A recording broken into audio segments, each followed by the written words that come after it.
أعتقد أن الجزائر مهيئة بطبيعة شعبها وطبيعة حكامها أن تؤدي دورا عظيما في خدمة الوحدة الإسلامية. هي مصر قد تشرك، نحن نحب آل البيت ولسنا شيعة، ونحن نوحد الله ولسنا وهابيين.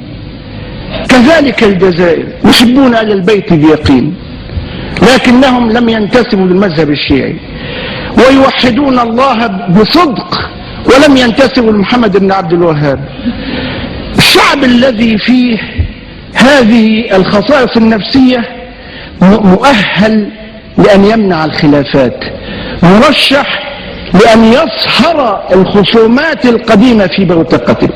ثم هو شعب قبل أن يتكلم عن الحرية تحدث عنها بدمه، وأثبت استحقاقه لها بجهده، ولذلك هو يعطف على الأحرار الذين ضيموا وجارت عليهم الليالي. هو يعطف على القضية الفلسطينية ويأسى لمصاب إخوانه في أرضهم، لأنه حديث عهد بتحرير، ولأنه ذاق المر ولا يريد من الآخرين أن يذوقوا المر مثله، ولذلك فهو في احتضانه لقضايا الحرية واحتضانه لقضايا الوحدة بين مذاهب الأمة الإسلامية، ثم لإيمانه.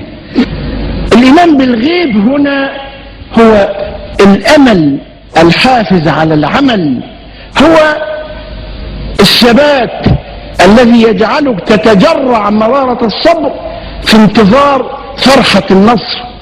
فالجزائر لها من مقومات رجالها ومن خصائص شعبها ما يجعلها تفدي للوحدة الإسلامية يدا بيضاء بمثل هذه الملتقيات التي نعيش فيها. حيا الله الجزائر وجعل هذا البلد الأمين قائما بالقسطاس المستقيم وخادما لوحدة خاتم النبيين الإسلام الحنيف وقمته قمة الأنبياء جميعا محمد بن عبد الله.